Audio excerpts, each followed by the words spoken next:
अस्सलाम वालेकुम एवरीवन। उम्मीद करती हूँ कि आप सब ठीक होंगे। आज मैं आप लोगों के साथ अम्मी के हाथ की चटनी की रेसिपी शेयर करूँगी और इस एक रेसिपी को आप 2 चटनियों में कैसे बदल सकते हैं ये जानने के लिए वीडियो ज़रूर देखिएगा। चलिए स्टार्ट करते हैं बनाना। 2 छोटे लहसुन के पंच लिए जिसे मैंने छील लिया है और इसका पील उतार दिया है। और अब साथ में हम ऐड करेंगे इसके अंदर कुछ चीज़ें जिनमें गोल लाल मिर्चें हैं और 1 टेबल स्पून ज़ीरा।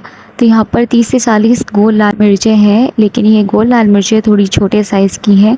अगर आपके पास बड़ी साइज़ की है और तीखी है तो आप इससे 20 से 25 कर सकते हैं।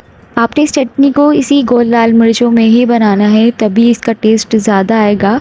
और इसको हम सिलबट्टे पे पीस कर बनाएंगे। 1/4 कप इमली ली है और ये बहुत ज़्यादा खट्टी है, तो इसलिए अगर आपके पास खट्टी नहीं है तो आप इसे थोड़ा सा बढ़ा सकते हैं।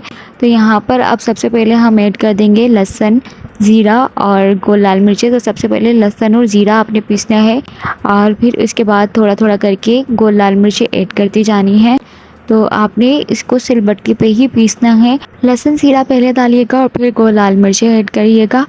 तो अब हम इसको अच्छे तरीके से पहले पीस लेंगे। इसको इतना पीसना है कि ये जो गोल लाल मिर्चें थी उनके दाने बिल्कुल भी नज़र ना आए।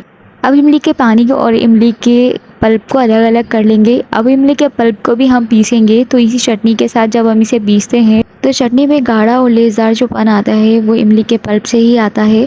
तो यहाँ पर जो गुठली के दाने निकलते जाएं आप उसे डिस्कार्ड कर दें और इमली के पल्प को अच्छे तरीके से इसी चटनी के साथ अच्छे तरीके से पीस लीजिए। थोड़ा सा मेहनत वाला काम है, लेकिन जब आप इसे ट्राई करेंगे तो खुद ही मानेंगे कितनी मज़ेदार ये बनती है।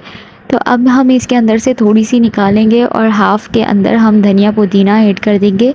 और इस हाफ़ के अंदर मैं इमली का पानी जो हमने बचा के रखा था वो ऐड कर दूँगी। और इसे अच्छे तरीके से मिक्स करने के बाद यहाँ पे फाइनली हमारी गोल लाल मिर्चों की चटनी तैयार हो गई है। अब हम इसके अंदर ½ टीस्पून नमक शामिल कर देंगे।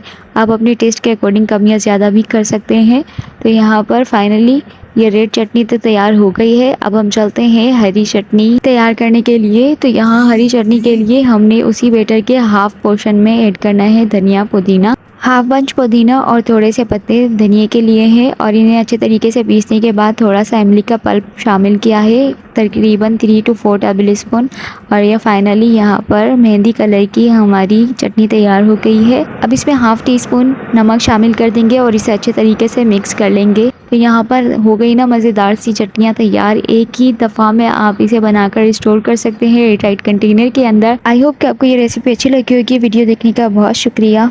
मिलते हैं नेक्स्ट रेसिपी के साथ। अब तक के लिए टेक केयर एंड अल्लाह हाफिज़।